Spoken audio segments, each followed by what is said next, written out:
Our top story now, Maryland Senator Chris Van Hollen taking matters into his own hands this morning as he works to bring Kilmar Abrego Garcia back to the United States. Right now, the senator is on a plane just left to El Salvador, where Abrego Garcia was mistakenly deported to. Yeah, 7 News' John Gonzalez is live for us at Dulles and was there when the senator arrived for the flight. And John, this all comes after the president of El Salvador and President Trump said they will not work to secure Abrego Garcia's return.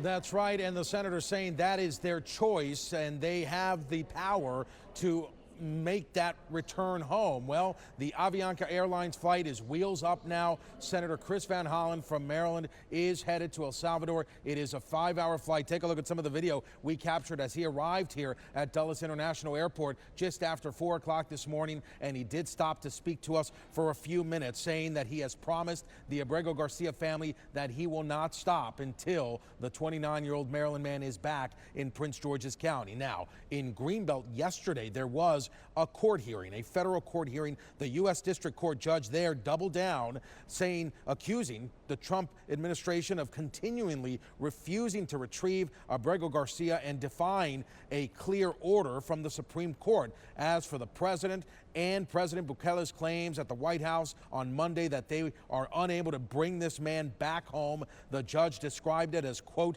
two very misguided ships passing in the night, adding what was discussed at the White House in the Oval Office on Monday was not in a courtroom and essentially has no merit. Now, before the hearing outside of the courthouse, dozens there in Greenbelt demonstrated. Advocates and faith leaders joined Abrego Garcia's wife, Jennifer Vasquez-Sura. She reiterated that she will keep fighting and asked her husband not to give up hope. Now, here's what Senator Van Hollen told us minutes before boarding that flight this morning.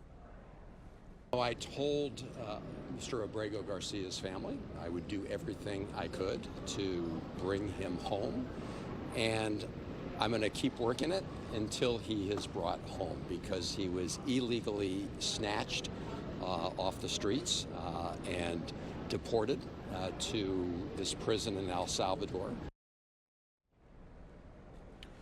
And the senator telling us that he also wants to spend some time inside that maximum security prison in the Central American nation with Abrego Garcia to tell him that everyone here, family and friends, are very concerned, and he wants to work on his release, returning him home. Now, that judge in Greenbelt has called for the testimony of government officials, including Robert Cerna, the acting field office director of ICE.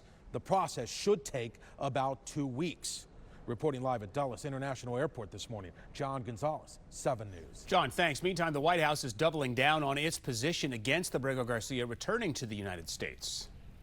If you ask me if I'm in favor of returning terrorists to the United States that are gang members that have, murdered and raped young women in this country, no, I'm not in favor of that at all.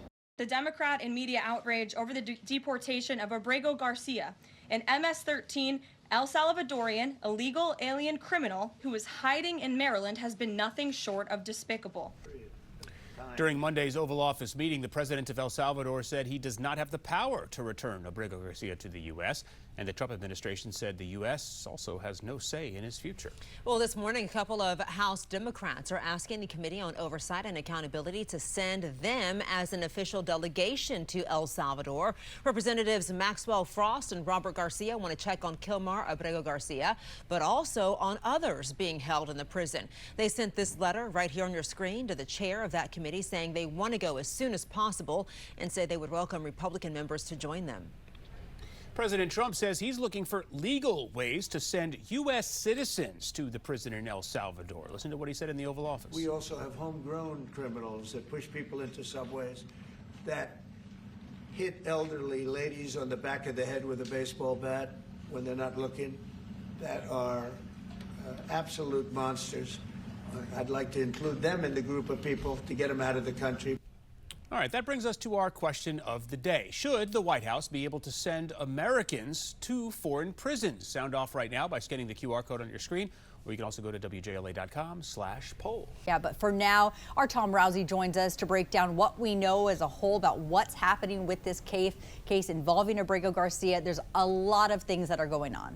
There are, and you heard strong words in that statement from the White House there. They're saying a lot publicly, but one thing we wanted to look into is what are they actually saying in court and court filings? So the White House officials, They're saying those strong words about Kilmar Abrego Garcia and his alleged membership in MS-13. Now, that's something his attorney and his wife completely deny, but White House officials, well, this is what they've said about him.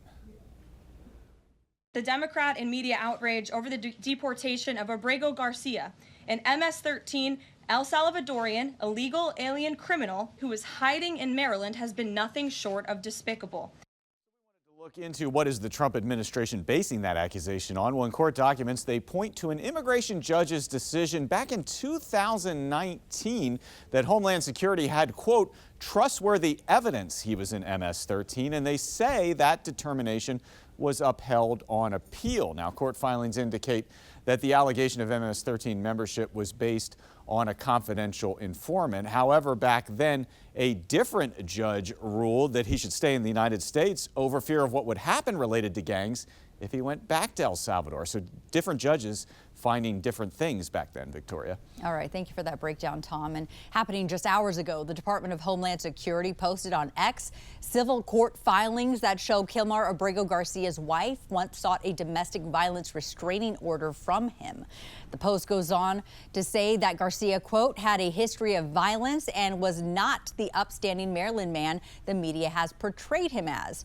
Now, it is important to note that this was not entered as evidence as to why he needed to be deported in the courtroom. And this morning, Attorney General Pam Bondi commented on the ongoing situation involving Abrego Garcia after she was asked about providing evidence to substantiate the claim that Abrego Garcia has ties to the MS-13 gang. And here's part of her response. He is not coming back to our country.